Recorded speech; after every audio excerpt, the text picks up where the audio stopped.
नमस्कार, आप देख रहे हैं MVNews.live और मैं हूं नितिका।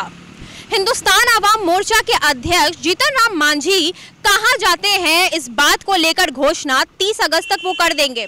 जी हां, आपको बता दें कि जीतन राम मांझी ने कहा है कि उनकी बातचीत जो है वो कई जगह चल रही है और इस बात को लेकर वो घोषणा जो है वो 30 अगस्त तक कर देंगे। हालांकि हमें पता है कि जीतन राम मांझी ने अपना महागठबंधन जो है वो आरजेडी के साथ तोड़ दिया है और इस बात को लेकर वो लगातार आरजेडी सुप्रीमो लालू प्रसाद के परिवार पर हमला बोल रहे हैं। महागठबंधन से अलग हो चुके हिंदुस्तान आवाम मोर्चा के अध्यक्ष जीतन राम मांझी कहां जाएंगे, इसकी घोषणा वो 30 अगस्त तक कर देंगे। मांझी ने अभी तक अपना पत्ता नहीं खोला है। हालांकि महागठबंधन में वापसी की संभावना को उन्होंने सिरे से खारिज कर दिया है। उन्होंने मुख्यमंत्री नीतीश कुमार के काम को अच्छा बताते हुए कहा है कि उनसे बात हुई है। हालांकि विकल्प भी जो हैं वो खुले हुए हैं। मांझी ने लालू यादव के परिवार पर भी हमला बोलते हुए कहा है कि आरजेडी सुप्रीमो लालू प्रसाद यादव के कारण ही उन्हें मुख्यमंत्री की कुर्सी गंवानी पड़ी थी।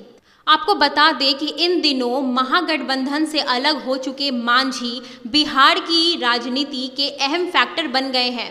सभी की निगाहें उनके अगले कदम पर है और बताया जा रहा है कि जेडीयू के अलावा पप्पू यादव और यशवंत से भी लगातार संपर्क में हैं। मांझी ने कहा है कि उन्होंने काफ़ी सोच विचार करने के बाद महागठबंधन से अलग होने का फैसला किया था। पार्टी की कोर कमेटी का निर्णय था महागठबंधन में रहने का अब कोई मतलब नहीं। इसके बाद ही ये कदम उठाया गया। उन्होंने कहा है कि नए रिश्ते को लेकर उनकी बात कई जगह चल रही है। मायावती, बामसेफ, तीसरे मोर्चे के नेताओं के अलावा राष्ट्रवादी कांग्रेस और यहाँ तक कि कांग्रेस के भी कुछ नेता उनके संपर्क में हैं। नीतीश कुमार के सवाल पर मांझी ने कहा वे बेहतर काम कर रहे हैं, उनसे भी बात हुई है और विकल्प अभी खुले हुए हैं। मांझी ने कहा है कि जो भी फैसला होगा 30 अगस्त के पहले होगा और सबको इसकी जानकारी मिलेगी। हालांकि आपको बता दें कि जीतन राम मांझी ने आरजेडी के साथ अपना महागठबंधन जो है वो तोड़ दिया है और अब बताया जा रहा है कि हो सकता है कि वो जेडीयू ज्वाइन कर सकते हैं। हालांकि इस बात को लेकर कोई भी पुष्टि नहीं हुई है। जीतन राम मांझी ने कहा है कि वो 30 अगस्त तक इस बात को लेकर घोषणा कर देंगे।